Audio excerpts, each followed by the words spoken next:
Soy Laura Pérgola. Yo soy Marina Fusito. Y ambas damos los talleres de escritura académica.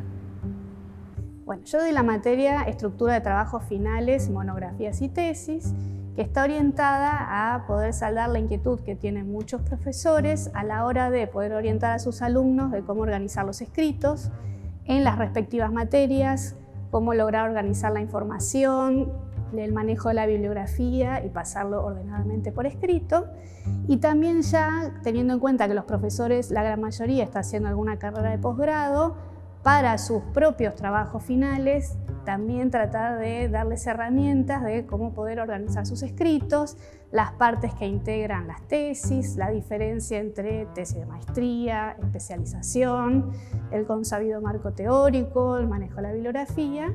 Entonces, en 4 breves clases tratamos de dar todos estos elementos, siempre, por supuesto, invitando a las preguntas, que son lo que enriquecen la materia, para poder, con este curso, enfocar en el futuro sus propios trabajos y sobre todo poder ayudar a los alumnos a terminar las carreras ya con herramientas académicas acordes a la instancia y sobre todo pensando que también ellos en general hacen posgrados.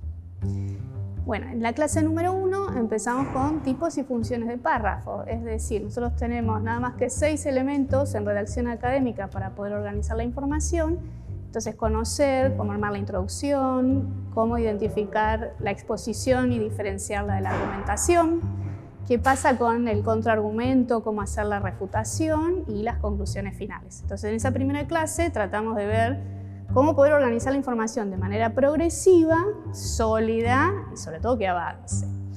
En la segunda clase, como en general el comentario del fallo es un género discursivo bastante frecuente en la facultad, entonces vemos la estructura específica de ese género para que sea algo más que simplemente contar el voto de la mayoría, el voto de la minoría.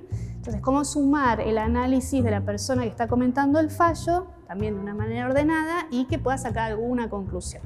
Esa es la clase 2. La clase número 3 ya nos metemos en la diferencia entre lo que es una monografía típica de grado, de la tesina de especialización, de la tesis de maestría, que son 3 géneros académicos diferentes, y ahí vemos la estructura diferenciada de cada uno de ellos. Y por último, en la clase número 4, ya me meto con la tesis de maestría, para mínimamente introducir la estructura. En general hay bastantes dudas con el marco teórico, estado del arte. Bueno, la selección del tema, el planteo del problema, son dudas muy frecuentes que aquí se plantearán, pero acompañan a los alumnos en toda la carrera de posgrado. Y la importancia del manejo de la bibliografía, la selección de la calidad de la bibliografía, dado que ahora estamos rodeados de muchísima información, más allá del Big Data, Internet, incluso de publicaciones académicas. Entonces, ¿cómo lograr en esta instancia donde lo que no nos sobra es el tiempo, poder elegir bien la bibliografía para que ayude al trabajo de investigación? Esa en la última clase también. Y así cerramos el curso, tratando de por lo menos introducir a los problemas que más interés surgen. El taller que tengo a cargo es producción de textos académicos.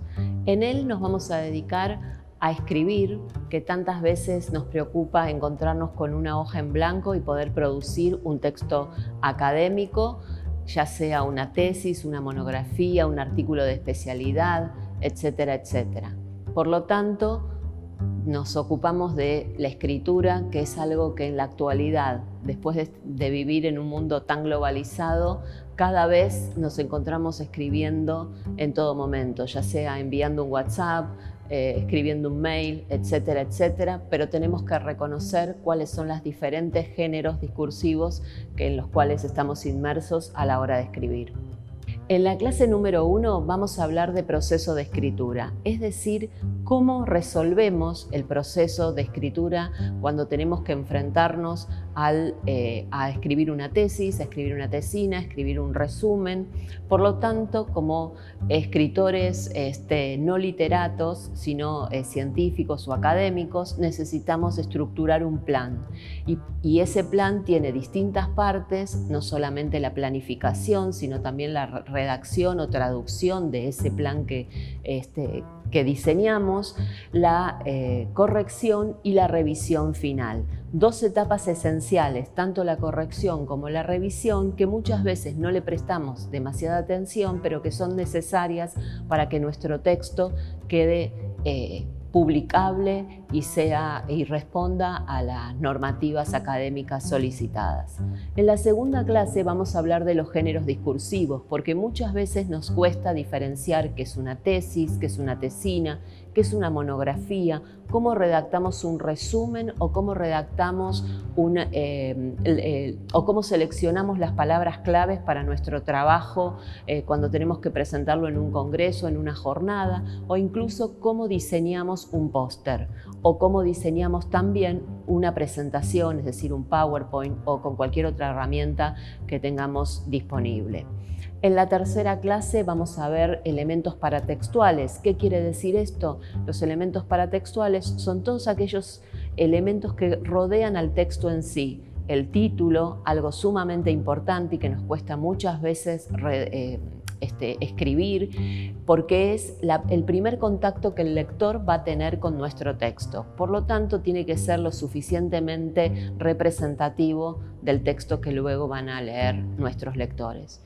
Y después también vamos a ver lo que es una contratapa, aunque no sé si llegáramos a la instancia de escribir un libro, pero es importante reconocerlo como tal, la bibliografía, los anexos, las notas al pie de página, un glosario, la distribución de un índice. Vamos a ver además elementos paratextuales y errores frecuentes. Los elementos paratextuales tienen que ver con todo aquello que rodean a un texto. El título, que es fundamental poder encontrar un título acorde con el texto que escribimos, porque es el primer contacto que tanto el lector como la lectora van a tener con nuestro texto. Las notas al pie de página, el glosario, cómo confeccionamos un índice, cuáles son los gráficos, los anexos, las ilustraciones que vamos a introducir en nuestro texto. Y por otro lado, como les mencioné antes, vamos a hablar de los errores frecuentes. Los errores frecuentes que tienen que ver con errores de tildación, de puntuación.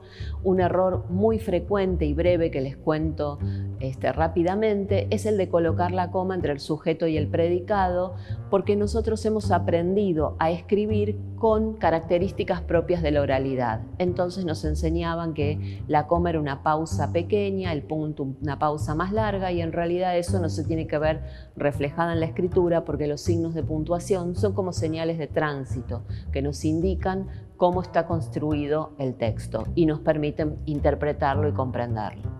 Y en la última clase, la número 4, vamos a hablar sobre las normas APA, tan de moda que están en la actualidad y que muchas veces lo asociamos con cómo tenemos que confeccionar la bibliografía, pero en realidad las normas APA hacen referencia a cómo se estructura un trabajo académico, es decir, cómo tiene que estar confeccionada la portada, bueno, el título, como ya dijimos, las distintas partes, porque en definitiva todo texto académico tiene que tener como partes lo que aprendimos todos alguna vez en la escuela: una introducción, un desarrollo y las conclusiones.